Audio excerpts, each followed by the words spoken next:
আসসালামু আলাইকুম। নবম দশম শ্রেণীর বই শিক্ষার্থী উচ্চতর গণিত ক্লাসে তোমাদের সবাইকে শুভেচ্ছা এবং স্বাগতম। আশা করি তোমরা সকলে ভালো আছো। এই ক্লাসে 60 পৃষ্ঠার কাজ আংশিক ভগ্নাংশ এখান থেকে গ নাম্বার সমস্যাটি সমাধান করব। আংশিক ভগ্নাংশ নির্ণয়ের কিছু ধাপ আছে। তোমরা যে ভগ্নাংশটিকে আংশিক ভগ্নাংশে প্রকাশ করবা সেটা অবশ্যই প্রকৃত ভগ্নাংশ হতে হবে। তারপর হরের উৎপাদক থাকতে হবে এবং হরের উৎপাদকগুলোর আকার অনুযায়ী ভগ্নাংশ গঠন করতে হবে। তাহলে আমরা সমস্যাটি সমাধান করি। এই যে এখানে যে ভগ্নাংশটি আছে, এই ভগ্নাংশটি প্রকৃত ভগ্নাংশ নাকি অপ্রকৃত ভগ্নাংশ? এই যে এখানে এক্স এর সর্বোচ্চ পাওয়ার কত? 4, আর এখানে এক্স এর সর্বোচ্চ পাওয়ার হলো 3। উপরে যে রাশিটি আছে সেটাকে লব বলে, আর নিচে যে রাশিটি থাকে সেটাকে হর বলে। লবের মাত্রা কম, হরের মাত্রা বেশি হলে সেই ভগ্নাংশটি প্রকৃত ভগ্নাংশ, অর্থাৎ এই ভগ্নাংশটি প্রকৃত ভগ্নাংশ। এরপর দ্বিতীয় যে নিয়ম, এখানে কি আছে? হরে উৎপাদক থাকতে হবে।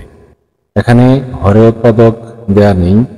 এই রাশিটিকে উৎপাদক বিশ্লেষণ করে উৎপাদকগুলো বের করে নিতে হবে। তাহলে আমরা এই রাশিটিকে উৎপাদক বিশ্লেষণ করে উৎপাদকগুলো বের করি। এইভাবে লিখতে হবে। এই যে এখানে যে রাশিটি আছে, এই রাশিটি আমরা এখানে লিখলাম। এখন মাঝখানে যে পদ আছে, এই পদকে ভেঙে দুটি পদ লিখতে হবে, অর্থাৎ মিডল টার্ম করতে হবে।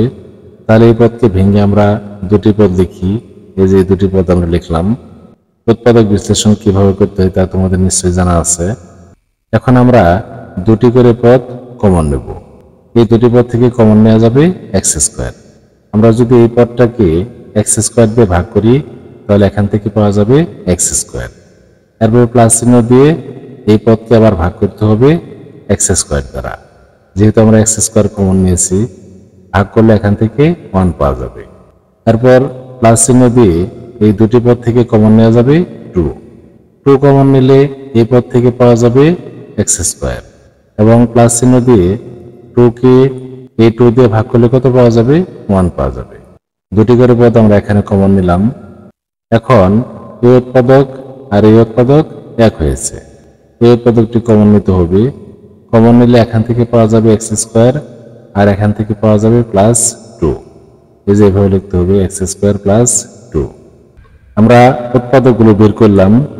এখন আমরা এই ভগ্নাংশটিকে এই যে এভাবে প্রকাশ করব। আমরা এই ভগ্নাংশটি এখানে লিখলাম। তারপরে সমান সমান চিহ্ন দিয়ে এই যে আমরা এই রাশিটিকে উৎপাদক বিশ্লেষণ করে যে উৎপাদকগুলো পেলাম সেগুলো নিচে লিখলাম, অর্থাৎ এটার পরিবর্তে আমরা এগুলো লিখলাম। আর উপরে কি আছে? X cube. এখন উৎপাদকের ধরন অনুযায়ী ভগ্নাংশ গঠন করতে হবে। এই উৎপাদকগুলো এই যে এই আকারে আছে, এক্স স্কোয়ার প্লাস এই আকারে থাকলে আমাদের এইভাবে লিখে ভগ্নাংশকে প্রকাশ করতে হবে। তাহলে এটার মতো করে আমরা লিখি। মনে করি এই যে এখানে যা আছে তাই লিখতে হবে। এখন অভেদ চিহ্ন দিতে হবে। আমাদের এই উৎপাদকের জন্য লিখতে হবে ax + b ডিভাইডেড, এই উৎপাদকটি নিচে লিখতে হবে। এরপর প্লাস চিহ্ন দিয়ে এই উৎপাদকের জন্য লিখতে হবে cx + d ডিভাইডেড, এই উৎপাদকটি আমরা এই যে এটার মতো করে লিখলাম। যেহেতু এখানে আমরা ax + b লিখেছি, তাহলে পরেরটা হবে cx + d। এটাকে আমরা 1 নম্বর সমীকরণ ধরলাম। এখন এই 1 নম্বর সমীকরণের উভয় পক্ষকে এই যে এখানে যে উৎপাদকগুলো আছে এই উৎপাদকগুলো দ্বারা গুণ করতে হবে। তার জন্য এইভাবে লিখতে হবে সমীকরণ 1 এর উভয় পক্ষকে এই যে এখানে যে উৎপাদকগুলো আছে সেই উৎপাদকগুলো আমরা এখানে লিখেছি, এবং এখানে লিখেছি যে এই উৎপাদকগুলো দ্বারা গুণ করে পাই। আমরা যদি প্রত্যেকটা ভগ্নাংশকে এই উৎপাদকগুলো দ্বারা গুণ করি, এখানে যে উৎপাদকগুলো আছে এখানেও একই উৎপাদক আছে, অর্থাৎ এখান থেকে পাওয়া যাবে এক্স কিউ। এরপর অভেদ চিহ্ন দিতে হবে। এরপর যে ভগ্নাংশটি আছে এখানে নিচে কি আছে? এক্স স্কোয়ার +1, যেটা বাদ যাবে। এই উৎপাদকটা উপরে যে ax + b আছে তার সাথে ইন্টু হবে, এই যে এরকম ভাবে লিখতে হবে। এরপর প্লাস চিহ্ন দিয়ে এই যে এখানে কি আছে? এক্স স্কোয়ার +2, এই এক্স স্কোয়ার +2 এবার বাদ যাবে। এবার এই যে এক্স স্কোয়ার +1 এটা সিএক্স প্লাস ডি এর সাথে ইন্টু হবে, এইভাবে লিখতে হবে। আমরা ক খ সমস্যা যখন সমাধান করেছিলাম এটাকে আমরা 2 নম্বর সমীকরণ ধরেছিলাম, কিন্তু এটা আমরা 2 নম্বর সমীকরণ ধরব না, যেহেতু এ এবং বি একই ব্র্যাকেটে আছে, এখানে সি এবং ডি একই ব্র্যাকেটে আছে, উৎপাদকগুলোর ধরনের কারণে এরকম হয়েছে, যার কারণে এটাকে আমরা সমীকরণ ধরব না, আমরা এগুলোকে ইন্টু করে নিব, অর্থাৎ ভেঙে লিখব। তাহলে আমরা ইন্টু করে নিই। প্রথমে আছে এক্স কিউ, এরপর অভাব চিহ্ন দিয়ে এ এক্স এর সাথে এক্স স্কোয়ার ইন্টু করতে হবে, তাহলে এক্স টু দি পাওয়ার 3 হবে। এরপর এ বির সাথে আবার এক্স স্কোয়ার ইন্টু করতে হবে, বি এক্স স্কোয়ার হবে। এই যে বির সাথে আমরা এক্স স্কোয়ার ইন্টু করলাম। এবার এই 2 দ্বারা আবার এই দুটি পদকে ইন্টু করতে হবে, যেহেতু সবগুলো মাঝখানে প্লাস চিহ্ন হবে সবগুলো। এ এক্স এর সাথে 2 ইন্টু করলে হবে 2a এক্স, আবার এই বির সাথে 2 ইন্টু করলে হবে 2b। এগুলোকে একইভাবে ইন্টু করতে হবে। প্লাস চিহ্ন দিয়ে সি এক্স এর সাথে এক্স স্কোয়ার ইন্টু করতে হবে, সি এক্স টু দি পাওয়ার 3 হবে। এরপর ডির সাথে এক্স স্কোয়ার ইন্টু করতে হবে, ডি এক্স স্কোয়ার হবে। এখন এই 1 দ্বারা আবার সি এক্স ইন্টু করতে হবে, সি এক্স হবে, প্লাস এই ডির সাথে আবার 1 ইন্টু করতে হবে, তাহলে ডি হবে। এখন আমরা সমীকরণটিকে যেভাবে পেলাম এই সমীকরণ থেকে আমরা এ বি সি এবং ডি এর মান বের করব। এই যে এখানে কি আছে এ এক্স কিউ, আর এখানে কি আছে সি এক্স কিউ, অর্থাৎ এক্স কিউ এর সহগ আমরা সমীকৃত করব, যেভাবে লিখব। এখন এক্স কিউ এর সহগ সমীকৃত করে পাই, এখানে আছে এ আর এখানে আছে সি, অর্থাৎ এ প্লাস সি লিখতে হবে। এরপর সমান সমান চিহ্ন দিতে হবে। যখন আমরা সহগ সমীকৃত করব তখন আর অভাব চিহ্ন দেওয়া যাবে না। এখানেও এক্স কিউ আছে বাম পাশে, এর সামনে মনে মনে 1 আছে, এই যে এর সামনে যে 1 আছে এই 1টা এখানে লিখতে হবে। এটাকে আমরা 1 নম্বর সমীকরণ ধরলাম। এরপর আমরা এক্স স্কোয়ারের সহগ সমীকৃত করব। এই যে এখানে আছে ডি এক্স স্কোয়ার আর এখানে আছে বি এক্স স্কোয়ার, অর্থাৎ বি এবং ডি লিখতে হবে, এইভাবে লিখতে হবে। আবার এক্স স্কোয়ারের সহগ সমীকৃত করে পাই বি প্লাস ডি। এই পাশে যেহেতু এক্স স্কোয়ার নেই 0 লিখতে হবে, এটাকে আমরা 2 নম্বর সমীকরণ ধরলাম। এবার আমরা যাদের সাথে এক্স আছে তাদের সহগ সমীকৃত করব। এই যে এখানে আছে 2a আর এখানে আছে সি, অর্থাৎ এইভাবে লিখতে হবে। আবার এক্স এর সহগ সমীকৃত করে পাই 2a প্লাস সি সমান সমান এই পাশে, অর্থাৎ বাম পাশে যেহেতু কোনো এক্স নেই, এখানে কিন্তু এক্স কিউ আছে, শুধু এক্স নেই, যার কারণে 0 লিখতে হবে। এটাকে আমরা 3 নম্বর সমীকরণ ধরলাম। এরপর বাকি থাকলো এই 2b এবং ডি, অর্থাৎ ধ্রুবক পদ, এদের সাথে কোনো এক্স নেই, যার কারণে লিখতে হবে ধ্রুবক পদ সমীকৃত করে পাই। তাহলে ধ্রুবক পদ হলো 2b প্লাস ডি, আর এই পাশে যেহেতু কোনো ধ্রুবক পদ নেই যার কারণে 0 লিখতে হবে। এটাকে আমরা 4 নম্বর সমীকরণ ধরলাম। এই যে এখানে যে আমরা 4টি সমীকরণ বের করলাম, তোমরা একটু ভালো করে খেয়াল করো, এখানে কি আছে এ প্লাস সি, আবার এখানেও কি আছে 2a প্লাস সি, অর্থাৎ এই দুইটা সমীকরণের মধ্যে মিল আছে। এখানে আছে প্লাস সি, এখানেও আছে প্লাস সি, অর্থাৎ সি সমান আছে। এই সমীকরণটা বড় আর এটা হলো ছোট, এটা থেকে এটাকে বাদ দিতে হবে, যেহেতু উভয় সির আগে প্লাস চিহ্ন।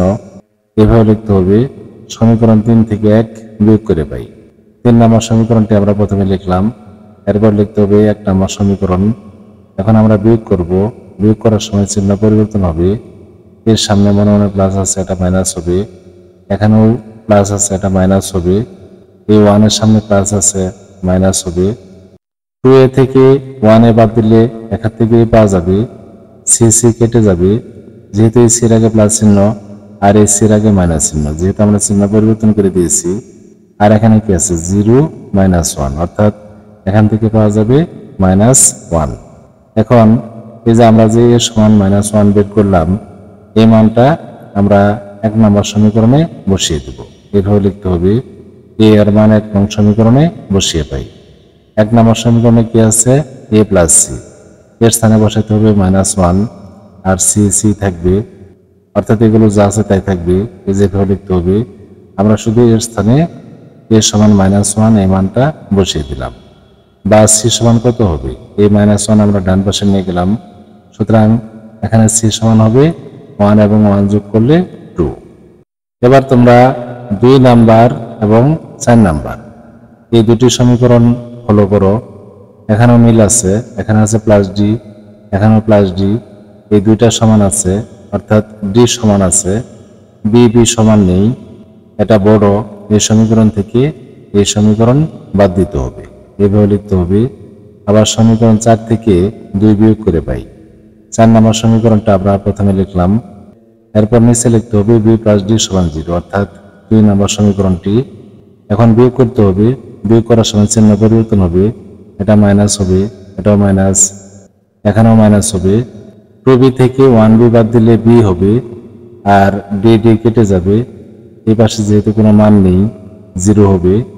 বির মান আমরা বের করলাম। এখন এই বির মান আমরা 2 অথবা 4 যে কোনো একটা সমীকরণে বসিয়ে দিতে পারবো। যেহেতু 2 নম্বর সমীকরণটা ছোট, এখানে আমরা বসিয়ে দেব। বি এর মান 2 নং সমীকরণে বসিয়ে পাই। 2 নং সমীকরণে বি স্থানে আমাদের কি বসাতে হবে? 0 বসাতে হবে। এভাবে লিখতে হবে 0 প্লাস ডি। এই যে বি স্থানে আমরা 0 বসিয়ে দিলাম, তারপরে প্লাস ডি আছে, তারপর সমান সমান 0। 0 সাথে ডি যোগ করলে ডি হবে, অর্থাৎ ডি সমান 0 হবে। এই যে আমরা যে মানগুলো বের করলাম, এ সমান -1, তারপর সি সমান 2, বি সমান 0 এবং ডি সমান 0, এই মানগুলো 1 নম্বর সমীকরণে বসাতে হবে। এই যেটা হলো 1 নম্বর সমীকরণ। আমরা যখন অঙ্কটি শুরু করেছিলাম, এই যে এখানে আমরা লিখে রেখেছিলাম, এই সমীকরণে এ বি এবং সি এর মানগুলো বসাতে হবে। তাহলে আমরা মানগুলো বসিয়ে দিই। এখানে যা আছে তাই লিখতে হবে, এই যে আমি যেভাবে লিখে রেখেছি সেভাবে লিখতে হবে। এরপর আছে অভেদ চিহ্ন, এই অভেদ চিহ্নটা এখানে দিতে হবে। এখন এর স্থানে বসাতে হবে কত? -1, আর বির স্থানে কত? 0। নিচে যা আছে তাই লিখতে হবে, এই যে এভাবে বসাতে হবে, -1 × x + 0। এরপর প্লাস চিহ্ন দিয়ে দ্বিতীয় যে ভগ্নাংশ আছে, এখানে সি স্থানে বসাতে হবে 2, আর ডি স্থানে 0।